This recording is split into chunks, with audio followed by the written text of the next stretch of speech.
మళ్ళీ గవర్నమెంట్ పిలిచి రైల్వేలో వైజాగ్లో జాబ్ ఇచ్చారని చెప్పాను మీకు. అయితే దానికి ముందు కోరాపుట్టు చాలా మంచి ఇన్సిడెంట్లు. అరకు వ్యాలీలో టెంట్లో ఉండేవాళ్ళం. అరకు వ్యాలీలో కూడా అరకు వ్యాలీ తర్వాత కొలాబ్ అని కోరాపుట్టు దగ్గర అక్కడ ముందు ఈ ప్రాజెక్టు గురించే మళ్ళీ చెప్తున్నాను. డీబీకే అక్కడ పనిచేసేటప్పుడు నిజానికి మంచి వాతావరణం. ఎక్కువ ఏదైనా టెస్ట్ మ్యాచ్లు ఏమైనా వచ్చినప్పుడు మాకు పిచ్చెక్కిపోయేది ఆ రేడియోలో వినడానికి. ఎవరు మాకు చాలామంది అక్కలు ఉన్నారని చెప్పాను. ప్రతి కాలనీలో ఉండే ప్రతి వాళ్ళకి నేను మంచి తమ్ముడిని. అప్పుడు బ్యాచులర్స్ చాలామంది మీ అక్కని అడిగే పచ్చళ్ళు అవి పట్టరమ్మని అడిగేవారు. నేను కొంచెం యాక్టివ్గానే ఉండేవాడిని. చిన్నజీ ఆ టైంలో ఒక ఇన్సిడెంట్ ఒకటి చెప్తాను. ఒక ఒక ఒక అమ్మాయిని ఒక అతను తీసుకుని వచ్చేసాడు. డ్రైవర్ కింద చేరాడు. అప్పుడు సులువుగానే జాబులు దొరికే ప్రాజెక్ట్ కాబట్టి అతను ఆ అమ్మాయి ఒక బ్రాహ్మణ అమ్మాయి అని అన్నారు. ఆ అమ్మాయిని తీసుకుని వచ్చి ఇక్కడ మకాం పెట్టాడు. పెడితే నాకు మిగిలిన అక్కలందరూ అనేవారు, కొత్తగా ఒక అక్క వచ్చింది, నీకు పరిచయం అయిందిరా అని అడిగేవారు. అడిగితే కొంచెం నాకు అక్కలు అంటే కొత్తగా వచ్చిన నన్నే పిలిచేవారు. ఆ పిలిచే వరకు వెళ్ళేవాడిని కాదు. అదో రకం ఈగోలో ఉంది. అక్క పిలవాలి అని ఒక గొప్ప అనుకునేవాడినేమో మరి. అప్పుడు ఎప్పటికీ ఎంతకీ పిలవకపోతే ఒక రోజు ఆ అక్క వాళ్ళ అది క్వార్టర్లోకి తొంగి చూశాను. తొంగి చూస్తే మా అక్క ఒక ఆవిడ ఉంది అక్కడ. ఆవిడకి బహుశా 22, 25 ఉంటాయేమో. అది ఒంటి మీద అక్కడ దెబ్బలును పాతలు కనిపిస్తున్నాయి. అది చూస్తే ఆ పక్క వాళ్ళని ఏంటని అడిగితే వాళ్ళు ఆయన కొడుతున్నాడు అని ఆ పక్కన ఉన్న వాళ్ళు చెప్తే, అప్పుడు ఉమానాథ్ గారని ఒక ఆయన ఐఓడబ్ల్యూ చేసేవారు. ఆయన చాలా పొడగరి, చాలా పద్ధతి ప్రకారం ఆయన వెజిటేరియన్. ఆయన కర్ణాటక మద్వాస్ అంటారు వాళ్ళని. ఆయన తెలుగు కూడా బాగా వచ్చు. ఆయన 6 అడుగుల పైన ఇక్కడ ఉంటాడు. Felt hat, inshirt, ambassador boot వేసుకునేవాడు. ఆయన దగ్గర నేను మా అన్నగారు రాత్రులు అక్కడ ఉండడానికి అక్కడ ఉండి ఆయనతో ఉండాలి. ఆయన బ్యాచులరు. పొద్దున్నే అన్నీ చేసుకోవాలి. నా చేత పాటలు పాడించేవాడు. రాత్రి ఒక గ్లాసులు పాలు మిరియాలు వేసి ఇచ్చేవాడు. ఆయనకి ఈ కొత్తగా ఈ అమ్మాయిని కొడుతున్న విషయం నేను ఆయనకి చెప్పాను. చెప్తే ఆయన నన్ను గట్టిగా దెబ్బలాడాడు. ఈ అక్కలు అంటూ అందరేళ్ళ దగ్గరికి ఎందుకు వెళ్తున్నావు నువ్వు? వాళ్ళ గొడవలో నీకేంటి సంబంధం? నువ్వు నీ వయసు తగ్గట్టు ఉండు, నువ్వు ఎప్పుడూ అలా వెళ్ళకని చెప్పి గట్టిగా దెబ్బలాడాడు. నేను మాట్లాడుకుంటున్నాను. ఆయనకి ఒక మేనగోళ్ళు ఒక అమ్మాయి ఉంది. ఆ అమ్మాయికి అప్పటికి 12 ఏళ్ళట. ఆ అమ్మాయి గురించి ఆయన 40 ఏళ్ళు ఉంటాయి అప్పుడు. ఆ అమ్మాయి గురించి ఆయన పెళ్లి చేసుకోలేదు. ఆయన ఆ అమ్మాయి పెద్దది అయ్యాక ఆ అమ్మాయికి పెళ్లి చేసి ఈయన రిటైర్ అవ్వాలన్నది ఆయన కోరిక. చాలా స్ట్రిక్ట్ అయినా ఎవరు అప్పుడు అవి డీబీకేలో ఏ ఎంప్లాయీ కూడా తలుచుకుంటే ఎంతైనా గడించవచ్చు. కానీ ఆ రోజుల్లో చాలా స్ట్రిక్ట్గా ఉండేవారు. కాంట్రాక్టర్ల దగ్గర నుంచి ఏమీ లేదు. ఏమాత్రం తేడా వచ్చినా అది టెస్ట్కి పంపేస్తాం లేకపోతే అనేవారు. కాంట్రాక్టర్లు కూడా అలాగే ఉండేవారు. పట్టాభిరామరెడ్డి అనే కంపెనీ ఒకటి చాలా స్ట్రాంగ్గా పనిచేసింది. అది సీలేరు ప్రాజెక్ట్లో కూడా వాళ్ళు పనిచేశారు. వీరమాచినేని బ్రదర్స్ అనుకుంటాను, వీరమాచినేని అండుకోయో, అది కూడా సీలేరు ప్రాజెక్టు వాళ్ళే చేశారు. కాబట్టే అంత గొప్పగా ఉన్నాయి. ఈవేళ కాళేశ్వరం ఏవో చెప్తున్నారు, చాలా అవినీతి జరిగిందని. అది గొప్ప కాంట్రాక్టర్లు. ఈ సందర్భంలో కాంట్రాక్టర్ల గురించి మాట్లాడుతూ, గ్యామన్ ఇండియా గ్రేటెస్ట్ కంపెనీ నా చిన్నప్పుడు గ్యాన్ అండ్ డెంకర్లీ అనేది ఒకటి పెద్ద కంపెనీ, గ్యాన్ అండ్ డెంకర్లీ.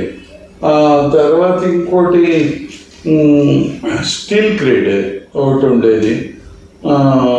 తర్వాత లోమాస్ అని పెద్ద పేరు. వాళ్ళందరూ రాజీ పడరు, ఎవరికి లంచాలు ఎవరు, వాళ్ళు పోటీ చేసిన డబ్బులకి ఇస్తే తీసుకుంటారు, లేకపోతే ఇంకొక టెండర్కి వెళ్తారు. వాళ్ళు ఎవరు రాజీ పడరు. అయితే అందులో భాగంగా కాకినాడలో ఐరావతుల రామలింగం గారు అనే ఒక బ్రాహ్మలు, బిక్కిన విశ్వేశ్వరరావు గారు అనే ఒక గొప్ప చౌదరీస్ ఆయన వాళ్ళిద్దరే కాంట్రాక్టర్లు. వాళ్ళని కాదని ఇంకోళ్ళు ఎవరు అక్కడికి రాలేరు. దానికి రీజన్ ఏంటంటే వాళ్ళ నిజాయితీ. వాళ్ళు అస్సలు లెక్క చేయరు ఎవరిని. వాళ్ళు పెట్టిన టెండర్కి రాజీ పడరు, ఇస్తే తీసుకుంటారు, లేకపోతే వదిలేస్తారు. ఇంకోళ్ళు ఎవరు అలా వాళ్ళలాగా ఖచ్చితంగా టెండర్లు వేయలేరు. అందులో భాగంగా Bikkina Visweswararao engineering college hostels ఈవేళకి కూడా పడగొట్టలేదు.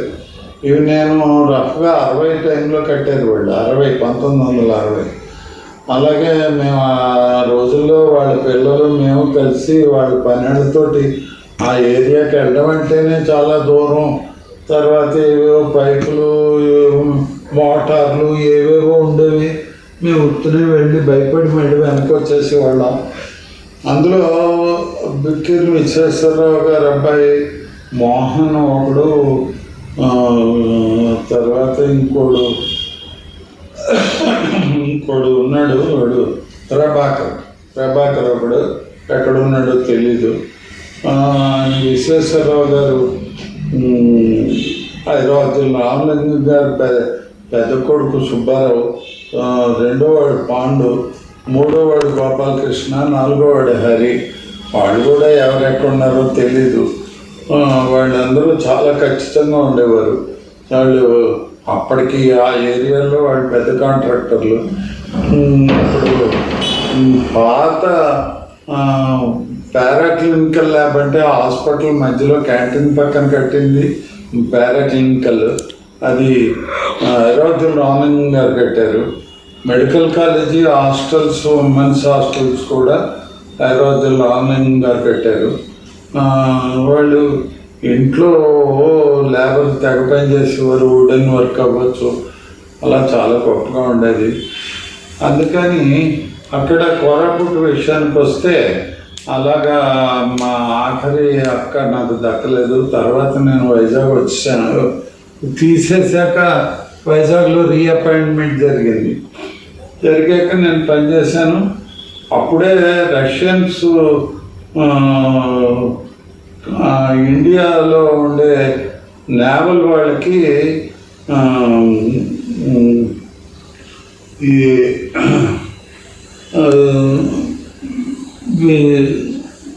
వాళ్ళు ట్రైనింగ్ ఇవ్వడానికి రష్యన్ నుంచి నేవల్ వాళ్ళకి ట్రైనింగ్ ఇవ్వడానికి రష్యన్స్ ఉండేవారు వైజాగ్లో. వాళ్ళ దగ్గర నేను కూర్చుని ఆ ఫుట్బాల్ ఆడుతుంటే జిమ్ఖానా క్లబ్ దగ్గర అక్కడ చూసేవాడిని. ఒకసారి రష్యన్స్లో ఒక ఆయన అడిగాడు, ఆడతావా అని. నాకు చాలా సరదా వేసి ఆడాను. అది కొంత అడగలను. నాతోటి మల్లిక్ అని కాకినాడలో చెప్పాను. వాళ్ళ అన్న రఘు అని ఇప్పటికీ హైదరాబాద్లో బాగున్నాడు. ఆయన కొద్దిగా ఒక 6 నెలలు ఆడేదా, నాకంటే చిన్న. ఆయన ఫుట్బాల్ బాగానే ఆడేవాడు, ఆయనే చెప్పాడు. కాకినాడలో ఫుట్బాల్ ఆడిన వ్యక్తుల పేర్లు గతంలో నేను మీకు చెప్పాను. ఇప్పుడు వైజాగ్లో ఉండగా, ఆ స్థితిలో ఉండగా మేము ఈ ఇక్కడ స్టీల్ ప్లాంట్ యాజిటేషన్ 66. అప్పుడే బై ఎలక్షన్స్, భానుజీరావు అవన్నీ మేము కూడా తెన్నటి విశ్వనాథన్ గారికి క్యాన్వాసింగ్కి కుర్రాళ్ళం వెళ్ళేవాళ్ళం. ఆయన చాలా గొప్ప లీడరు. ఈ ఈ ఈ స్టీల్ ప్లాంట్ యాజిటేషన్ వచ్చినప్పుడు మేము కూడా చాలా యాక్టివ్గా చాలా గట్టిగా తిరిగాం. ట్రైన్ గోపాలపట్నంలో ఆపేసాం మేము. ట్రైన్ ఆపేసినందుకు ఇమ్మీడియట్ అరెస్ట్ చేశారు. చేసి తీసుకొచ్చి అప్పుడు కూడా 2 నెలలు 3 నెలలు జైల్లో పెట్టారు. అయితే రైల్వే ఎంప్లాయీని అయ్యి ఉండి నేను జైలుకి వెళ్తే అది రూల్స్ వైలేషన్ అని నాకు తెలీదు. అంత జాబుల గురించి అవగాహన లేదు. ఆ తర్వాత నేను కొంతకాలం పనిచేసి నేను అసలు జైలుకి వెళ్ళినట్టు కూడా ఆఫీస్లో తెలీదు. అబ్స్కాండెడ్ అనుకున్నారు. ఆ తర్వాత దెబ్బలాటమండి మామూలుగా రీఇన్స్టేట్ చేశారు. నేను తర్వాత నాకు ఎందుకో ఈ జాబులు ఇష్టం ఉండేది కాదు. ఈ మాత్రం బయట ఎక్కడైనా గడించుకోగలం అనే అభిప్రాయం ఉండేది, కానీ గడించుకునే విధానం తెలియదు. కానీ నాకు ఇక్కడ కాదు, నాకు నాగ్పూర్ అంటే ఇష్టం. నాగ్పూరు నేను అప్పటికే 1-2 సార్లు వెళ్ళాను. అక్కడ సెటిల్ అవుదాం. అక్కడ 80% తెలుగు వాళ్ళు ఉండేవారు. అందుకని నేను నాగ్పూర్ రోజు ఇలాగే 66 తర్వాత కొంతకాలం రైల్వేలో చేసి నేను నాగ్పూర్ వెళ్ళిపోయాను. ఈ మధ్యలో మాకు ఇంజనీరు మునే గారు అని స్పెషల్ ఏఈఎన్ స్పెషల్ ఆయన మునే గారు ఆయన ఉండేవారు. తర్వాత నాకు అక్కడ గొప్ప పలుకుబడి 2 రకాలుగా వచ్చింది. ఆ రష్యన్స్ తోటి ఆడాక మా ఆఫీసులో నన్ను సాయంత్రం వెళ్ళిచ్చేవారు కాదు, ఆడుకుందుకు వెళ్ళిచ్చేవారు కాదు. నేను ఆఫీసు బడా బాబు అంటారు, అంటే హెడ్ క్లర్క్. వాడు చాలా గట్టిగా ఎక్కడికి వెళ్ళకపోతే సరే మానేశాను. మానేస్తే ఆశ్చర్యంగా ఏం జరిగిందంటే ఒక సర్క్యులర్ ఒకటి వచ్చింది మా ఆఫీస్కి. డివిజనల్ ఇంజనీర్, డివిజనల్ మేనేజర్, అప్పుడు ఇది డివిజనల్ సూపరింటెండెంట్ అనేవారు. ఆ తర్వాత డిఆర్ఎం అన్నారు, డివిజనల్ రైల్వే మేనేజరు. అంతకుముందు డివిజనల్ రైల్వే సూపరింటెండెంట్, డిఆర్ఎస్ అలా ఉండేది. ఆయన దగ్గర నుంచి ఒక సర్క్యులర్ వచ్చింది. వచ్చి సుధాకర్ అనే వ్యక్తి ఎక్కడున్నాడో వెతకండి అని. అంటే నేను ఒక్కడనే సుధాకర్ని. నిజాన్ని చెప్పాలి అంటే స్కూల్లో కూడా నేను ఒక్కడిని. నేను పెద్ద అయ్యాక టెలిఫోన్ డైరెక్టరీలో కూడా నా పేరు ఒక్కటే ఉండేది, సుధాకర్. అది వెంటనే అన్ని ఆఫీసుల్ని ఎంక్వైరీ చేస్తే మా ఆఫీస్కి వస్తే నన్ను డిఆర్ఎం గారు కలవమన్నారు. అంటే వెళ్ళాను. వెళితే ఆయన నన్ను చూసి ఎత్తుకొచ్చారు, నువ్వు అని అడిగారు. నేను సుధాకర్ అండి అన్నాను. కూర్చో అన్నారు. అంటే నేను కూర్చోలేదు. నువ్వు విన్నది కరెక్టే, కూర్చో అన్నారు. అంటే కూర్చున్నాను. నువ్వు చాలా పేరు తెచ్చిపెట్టావు. సింధియాకి ఉండే చైర్మన్ ఆయన ఫోన్ చేసి మీ దాంట్లో ఎవరో సుధాకర్ అని ఉన్నట్ట, ఫుట్బాల్ ఆడతాడు, అతన్ని రష్యన్స్ అడుగుతున్నారు పంపించండి అని. అది నాకు చాలా గౌరవప్రదం అని డిఆర్ఎం గారు అన్నారు అని. కులకర్ణిని స్పోర్ట్స్ ఆఫీసర్ ఒక ఆయన ఉండేవాడు, ఆయన్ని మా డివిజనల్ ఇంజనీర్ని పిలిచారు. డివిజనల్ ఇంజనీర్ అంటే పెద్ద పెద్ద బాసు. ఆయన్ని పిలిచారు. పిలిచి ఈ కుర్రాడికి మధ్యాహ్నం నుంచి ఆడుకుందుకు సెలవు ఇచ్చేయండి అని కులకర్ణి గారు స్పోర్ట్స్ ఆఫీసర్ గారికి అప్పచెప్పారు. మళ్ళీ సర్క్యులర్ వెళ్ళింది, సుధాకర్ అన్నతన్ని మధ్యాహ్నం వదిలేయండి. అప్పటికే అలవాటు ఉంది రైల్వేకి. నాకంటే ముందు అక్కడ చాలామంది ఆటలాడేవాళ్ళు ఉన్నారు, వాళ్ళందరికీ మధ్యాహ్నం వదిలేసేవారు. వాళ్ళు స్పోర్ట్స్ కోటాలో ఉండేవారు. అప్పుడు నేను అది నాకు చాలా డిఆర్ఎం గారు చాలా గౌరవించారు. ఆ తర్వాత కొంతకాలానికి నేను నాగ్పూర్ వెళ్ళిపోయాను. నాగపూర్లో అక్కడ పనిచేయడం మొదలెట్టాక నాకు అక్కడ కార్యక్రమాలు ఎలా జరిగాయో, అక్కడ వాతావరణం ఏంటో, అక్కడ ఎక్కడున్నానో నేను మళ్ళీ చెప్తాను.